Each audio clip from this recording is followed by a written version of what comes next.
Throughout history, the mantle of authority wielded by a dominant class has subjugated humanity consistently and effectively. This seemingly endless cyclic repetition of violence and aggression, fueled by fear, hate, and deception, by which the powerful maintain dominance and control over our political, economic, and social structures, creates the daily world we live in.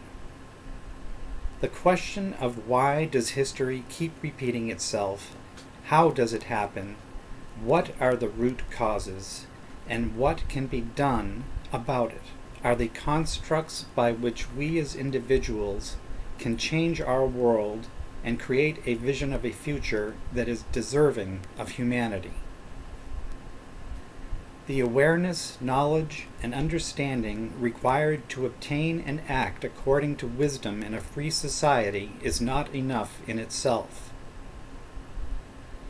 Knowledge in itself is neither good nor evil, without action, and can just as easily be applied to acts of violence, destruction, and death. But to obtain knowledge and act with compassion is the mark of a civilized society. Methods of politics deployed by the ruling class suppress the virtues of awareness, knowledge, understanding, and compassion, as these threaten the underpinnings of their delusional version of reality. A world that we have been taught to embrace, reinforced with fear, threats of violence, and theft and/or denial of our natural sovereign rights. Authority for this ruling class to dominate society is not granted according to natural law or any universal right. It is granted by the governed.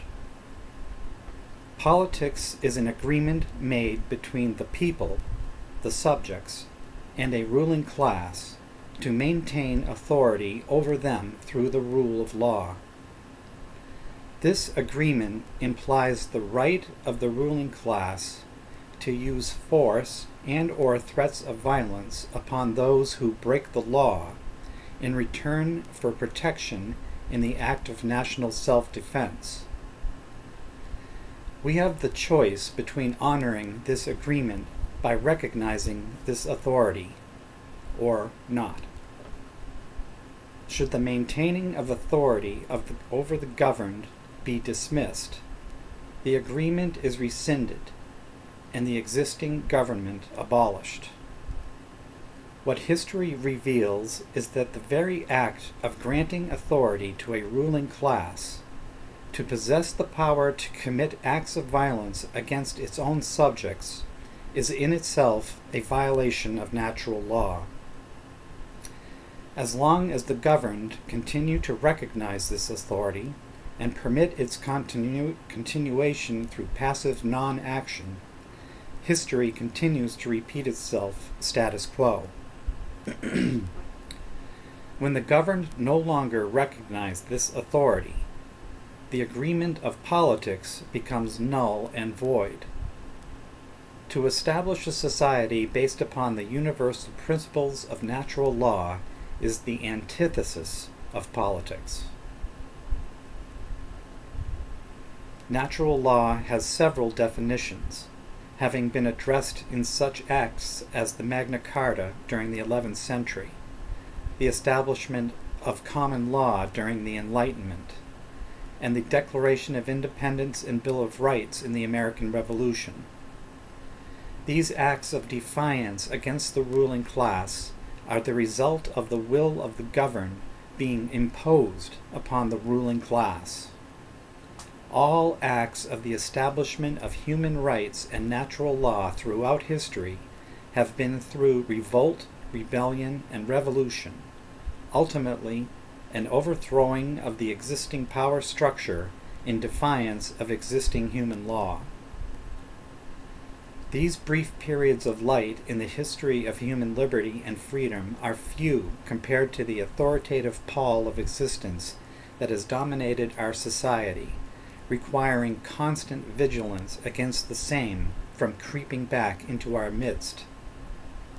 So how does authority become re-granted to the few to dominate the majority? Why do we keep letting this happen? Our daily political world in the U.S. remains dominated by the same economic and political paradigm of malignant narcissism that has filled the history books. The ways of the wicked are clever and many. It is an age-old trick to create a phony belief system based upon a deceptive world dominated by politics. Their tools of illusion, distraction, deception, hate, fear, and violence are powerful, and their effects profound, but not well understood by those subjected to them. This is how they perpetuate the status quo, and this is how history repeats itself. It is through a trick of the will that we let ourselves become manipulated again and again, until it seems we have no other way. An illusory belief system slowly replaces what we know is right and true by universal rights guaranteed by natural law. We always have the choice between acting according to natural law or suffer the consequences of ignoring it. That is our lot as humans. It is still our choice. It takes an act of will, but not an act of will on its own, but an act of will based upon natural law and based upon the universal principle of compassion.